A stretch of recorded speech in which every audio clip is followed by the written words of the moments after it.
నేను దీంట్లో heroine father గా చేస్తున్నాను. ఈ ఫిల్మ్ ఆల్రెడీ తమిళ్లో పెద్ద హిట్. కానీ నాకేమో ఇది కొత్త ఫిల్మ్ లాగా కనపడుతుంది.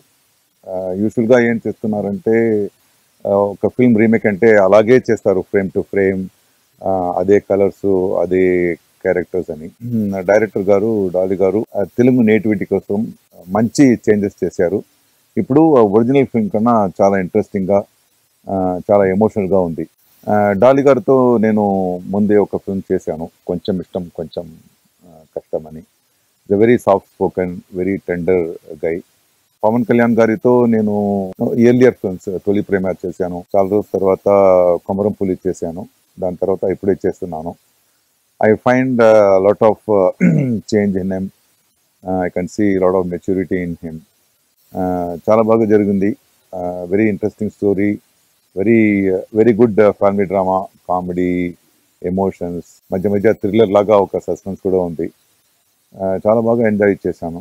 యాజ్ అన్ యాక్టర్గా నేను ఎన్నో ప్లేస్కి వెళ్తున్నాను షూటింగ్ కోసం.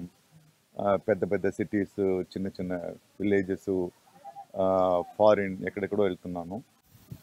ఎక్కడికి వెళ్ళినా నేను అక్కడ వేస్ట్ అని అందరూ అనుకుంటున్న ఏదైనా ఒకటిని తీసుకుని దాని మీద వర్క్ చేసి నేను అది ప్రెసెంటబుల్గా చేస్తాను. ఈ ఫిల్మ్ కోసం కాటమరాయుడు కోసం రామానాయుడు స్టూడియోలో షూట్ చేస్తున్నప్పుడు అక్కడ ఒక సెట్ని డెమోలేట్ చేశారు, దాంట్లో నుంచి ఒక పీస్ సెలెక్ట్ చేశాను. Again I wish the crew and the cost and the producer first who invested so much money on this to make this good entertainer for you.